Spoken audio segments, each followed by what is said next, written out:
क्या आप जानते हैं कि तमिलनाडु में हिंदी थोपने का विरोध एक लंबी और दिलचस्प कहानी है।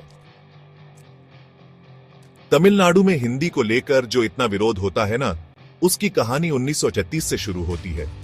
सब कुछ तब शुरू हुआ जब 1935 में राजगोपालाचारी ने स्कूलों में हिंदी पढ़ाना शुरू कर दिया। इससे बहुत बड़ा बवाल मच गया। लोग सड़कों पर उतर आए और कई लोगों की जान भी चली गई। फिर 1948 में ओपी रामास्वामी रेड्डियर ने हिंदी को जबरदस्ती लागू करने की कोशिश की और पता है क्या हुआ? और ज्यादा विरोध। असली धमाका तो 1966 में हुआ जब ऑनऑफिशियल लैंग्वेजेस एक्ट आया, जिसमें हिंदी को राष्ट्रभाषा घोषित कर दिया गया। पूरे तमिलनाडु में हंगामा मच गया, लोग प्रदर्शन करने लगे और राजनीति में भी बहुत कुछ बदल गया। फिर 1960 में एक संशोधन के बाद अंग्रेजी को भी हिंदी के साथ राष्ट्रभाषा बना दिया गया।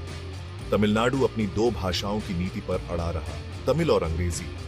कई लोगों के लिए यह सिर्फ भाषा की बात नहीं थी, ये उनकी तमिल पहचान और संस्कृति को बचाने की बात थी। डीएमके जैसी द्रविड़ पार्टियों ने इस भावना का फायदा उठाया, हिंदी थोपने का विरोध किया और राजनीति में आगे बढ़े।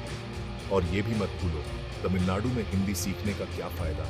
ये सवाल हमेशा से उठता रहा है। ऐसी भाषा क्यों सीखें जिसका उनके राज्य में कोई खास काम नहीं? अब 2025 के विधानसभा चुनाव आ रहे हैं, तो ये मुद्दा फिर से गरमाने वाला है। तो अब आपको समझ आ गया होगा कि तमिलनाडु हिंदी थोपने के खिलाफ क्यों खड़ा है। ये पहचान की बात है, जरूरत की बात है और विरोध के इतिहास की बात है।